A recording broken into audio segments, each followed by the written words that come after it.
En ce qui concerne mon parcours, moi je suis issu de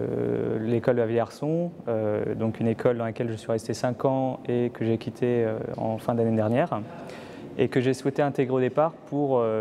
devenir peintre et apprendre certaines techniques liées à ce médium. Alors il s'avère que au cours de mes études, j'étais amené à découvrir d'autres formes d'expression, et j'ai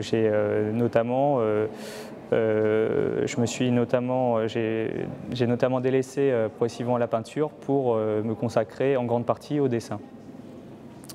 Alors j'ai par ailleurs constaté, je me suis rendu compte assez rapidement que même si voilà, j'avais certaines difficultés à mettre des mots sur ma pratique, progressivement se mettaient en place et commençaient à apparaître certaines préoccupations, notamment le fait que je souhaitais travailler autour de thèmes sociaux et sur des faits divers. Et également le fait que je souhaitais aussi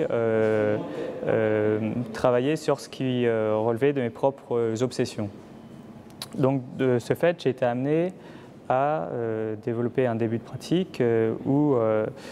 je m'inspirais à la fois d'artistes qui appartenaient à des mouvements picturaux engagés comme la Ashan School ou la Nouvelle Objectivité, donc des artistes qui proposaient un certain point de vue critique sur le monde. Et d'autre part, je me suis intéressé à des artistes surréalistes et post-surréalistes qui ont travaillé sur le refoulé et l'obsessionnel. Donc de ce fait, j'ai été inspiré à la fois par des artistes comme Autodix ou Dado, qui n'appartenaient pas vraiment donc, au monde de l'art contemporain, mais plutôt des artistes plutôt du début 20e, voire milieu 20e, qui m'ont inspiré. Et maintenant, en fait, c'est vrai que quand je regarde un petit peu par rapport à ce que je fais, c'est vrai que dans l'ensemble, c'est le point de départ de ce que je fais, ça peut vraiment être le souvenir d'un tableau que j'ai vu il y a un certain temps, quand j'étais plus jeune, parce que j'ai regardé beaucoup d'images de reproduction de tableaux à un certain moment. Le fait est que maintenant, voilà, je ne fais plus de peinture, mais la peinture reste peut-être ma